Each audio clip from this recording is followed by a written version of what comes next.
America, and welcome to Invent America, because America invents. This episode of Invent America TV is brought to you by America's Inventor Lady and Home Talk USA. Home Talk is a proud member of the King's Broadcasting Network and has been bringing to you the best of America's home-based product innovation since 1998.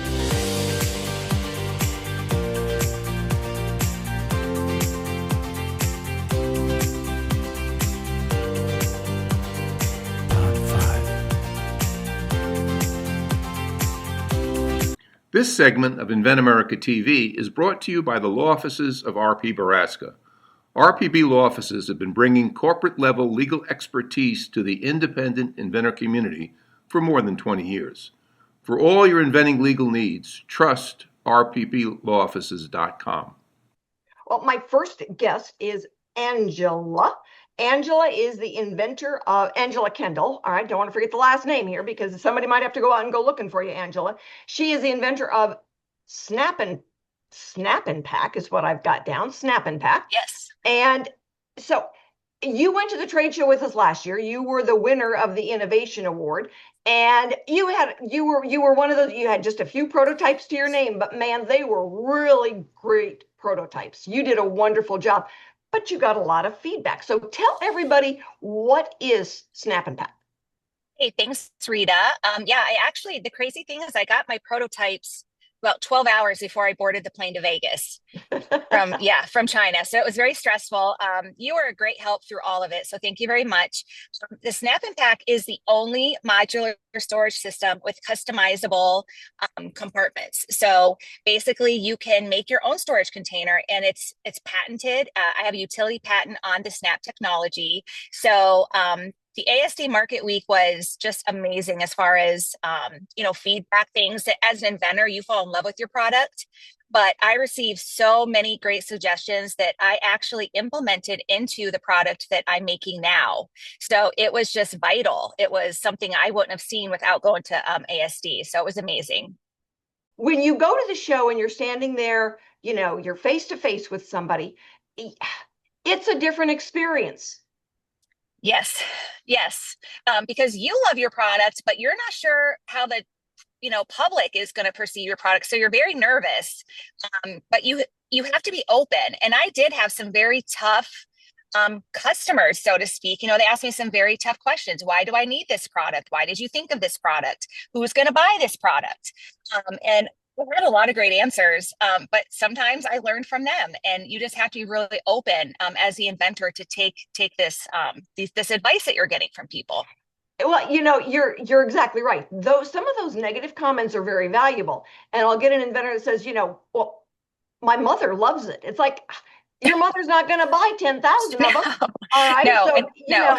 And it's like, well, all my friends really like it. It's like, well, again, probably a little bit better audience, but unless you have some of those friends that are willing to, just, tear it apart, because a lot of times you learn stuff when somebody asks you tough questions. Absolutely. And I made sure I had a little notebook, and every time someone would walk away, I would go and I would write down their feedback, because you're just so busy. It's like on to the next. So I made sure that I remembered everything, and I reflected on it when I got home, because you're just so busy when you're in the heat of Market Week. It's like your mind's all over the place. I can tell you one of the things that's so important is just having a working prototype.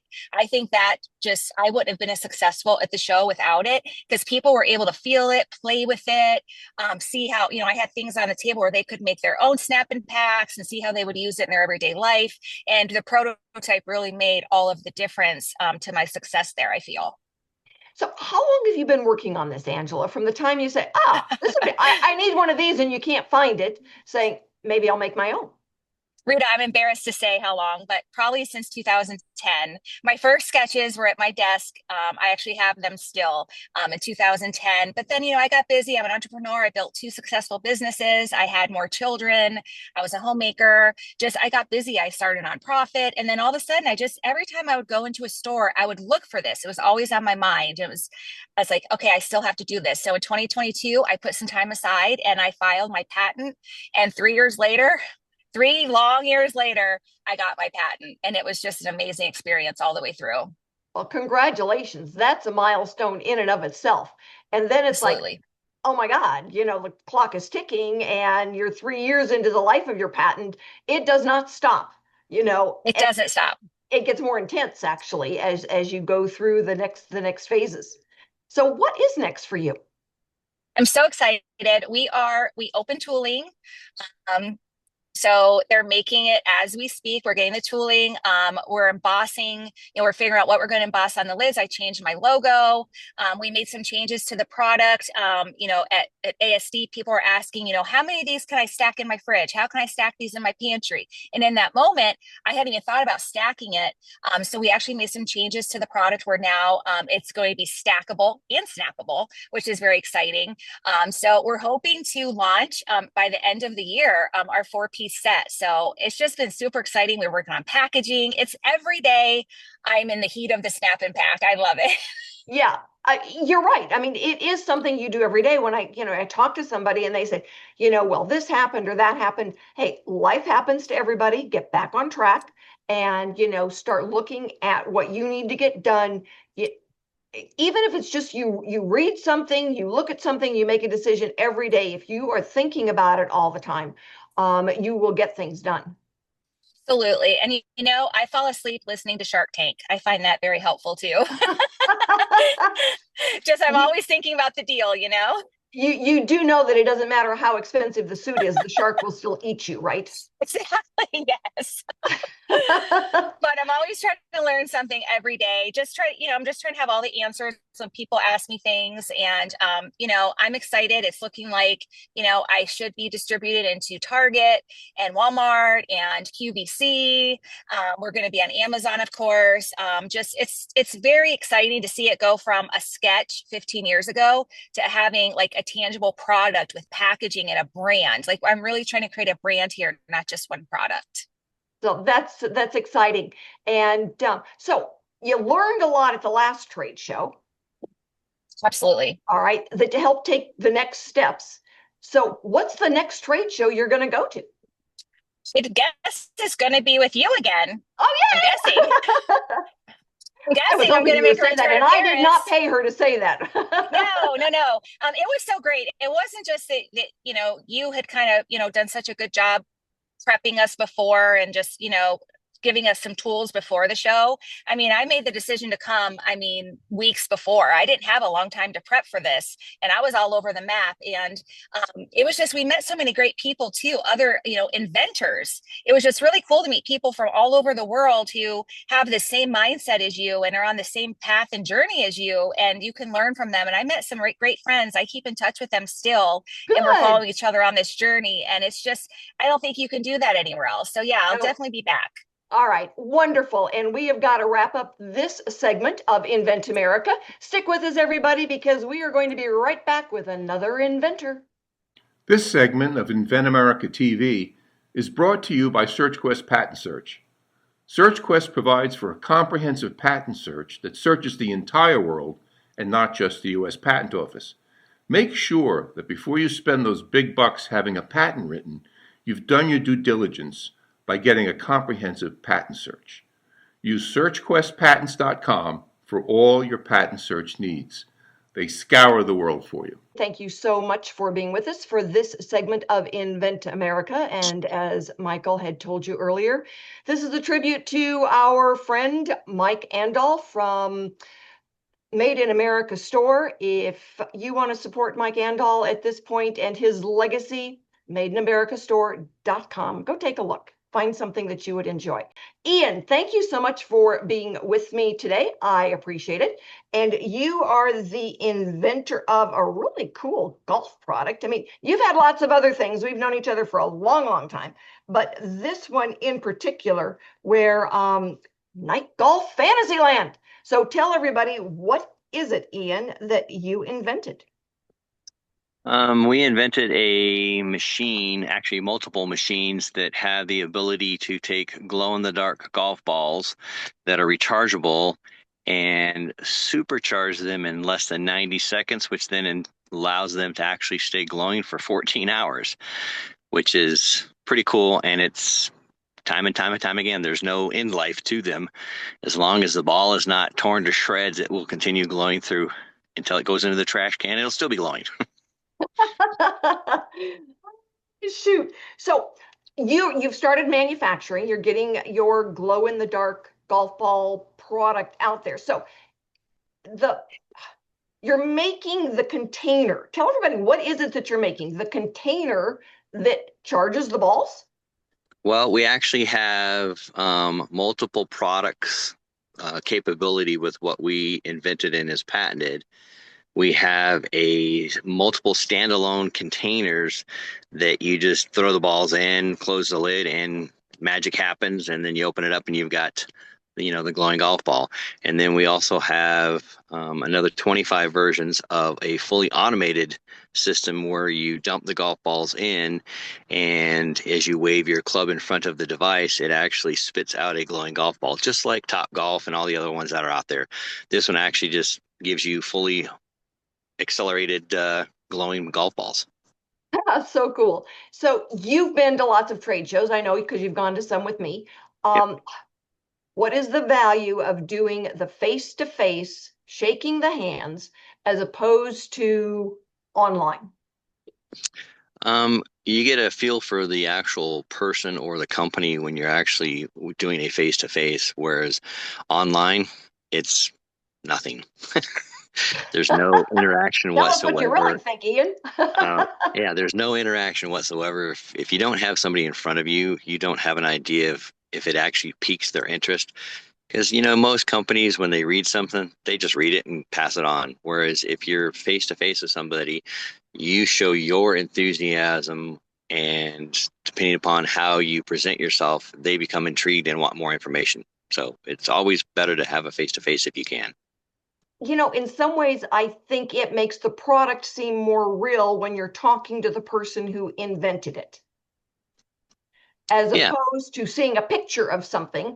And it's like, okay, yeah, so what, but when they meet the person, when they shake their hand and they actually talk about the process and what they went through and how they came up with it, there's a lot of people out there that makes a huge difference for them.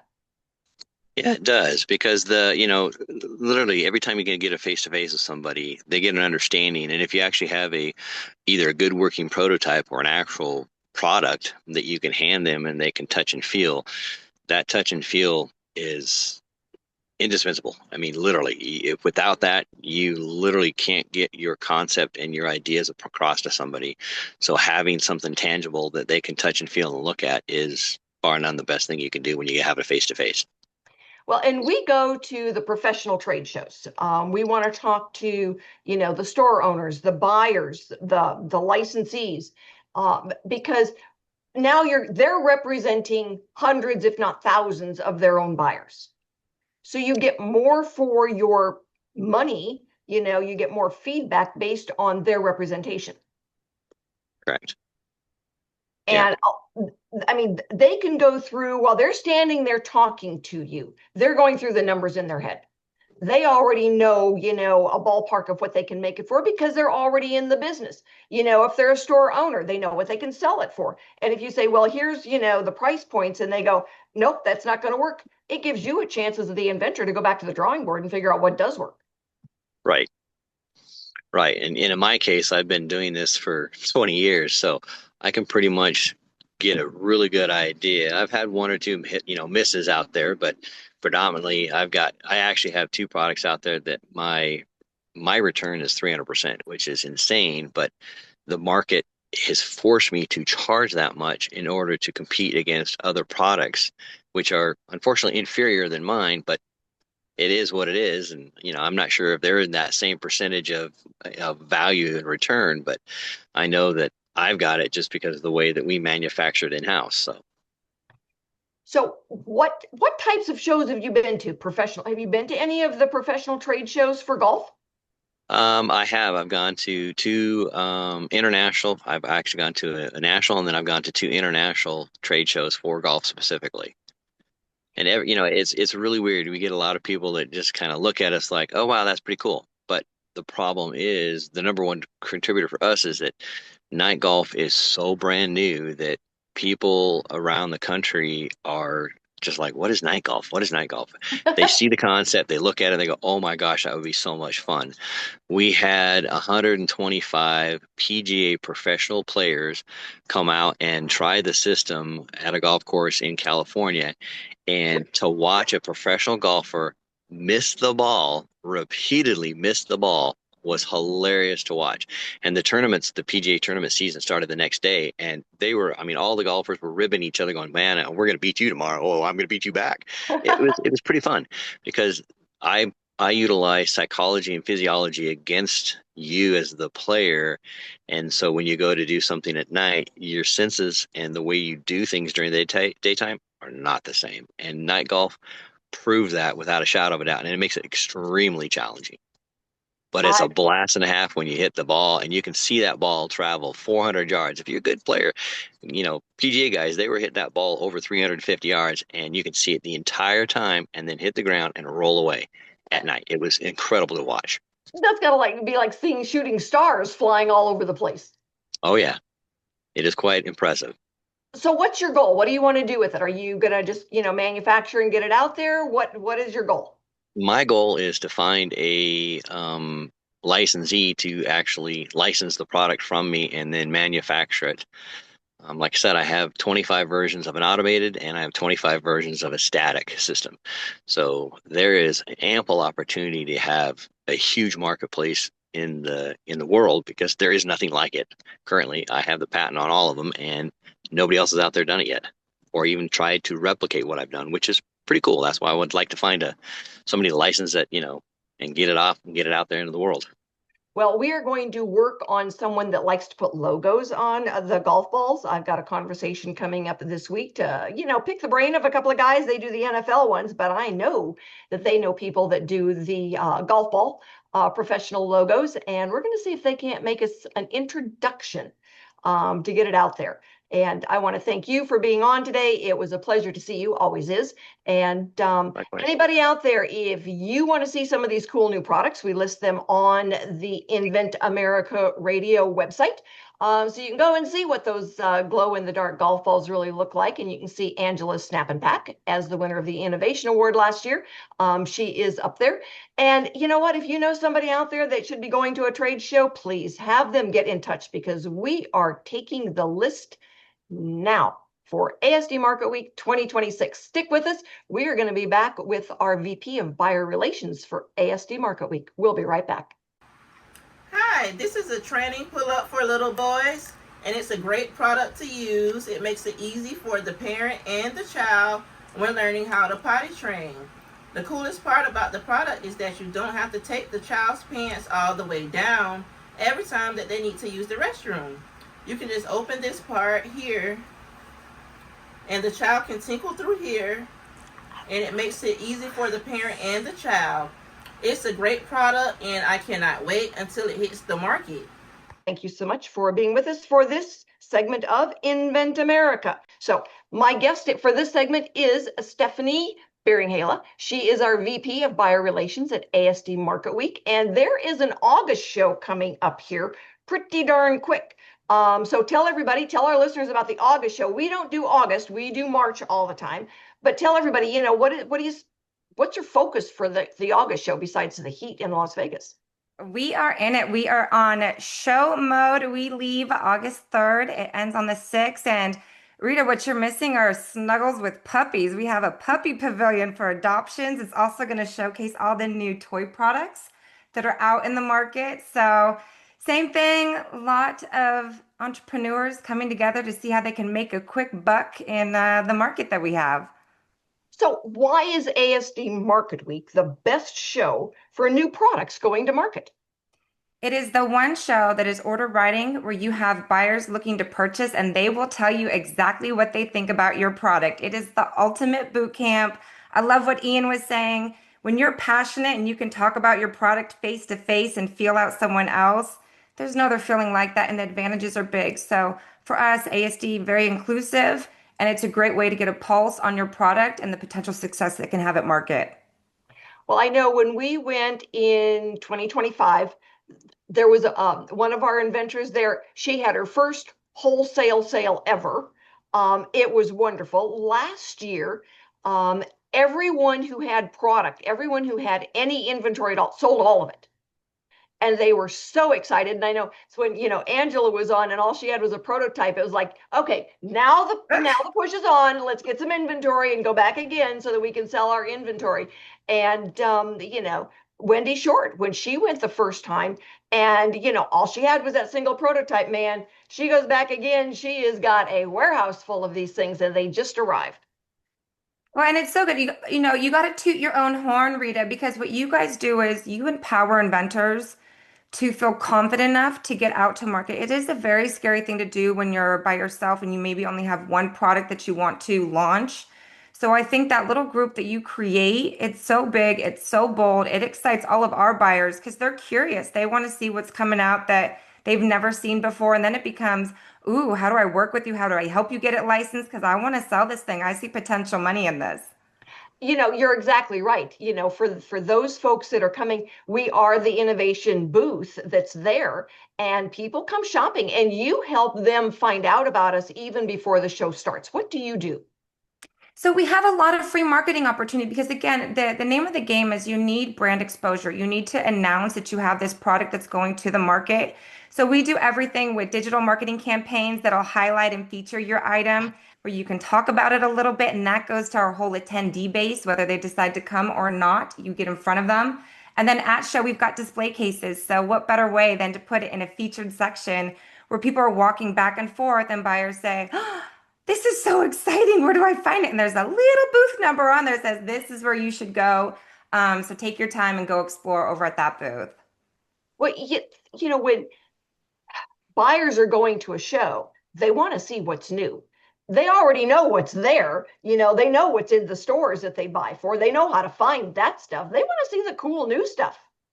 And it's what helps them compete in this market. If you don't have new, exciting, fresh inventory, how do you compete with the store that's down the street? So how you source as a buyer is incredibly important, especially right now with so many things going on with tariffs, inventory, distribution, all of that kind of stuff. So new is fresh, it's cool, and it's definitely highly sought out by our retailers. And we are so excited that we are able to participate, put this group of inventors together because, for them, by the time they get to this point, they are in what we call the valley of despair. Because they have spent all their money and now they've got marketing to do, and marketing can be the most expensive part of the whole process. And so when they can say, okay, let's take a deep breath here and let's see if we can get to, get to the show with the inventors group.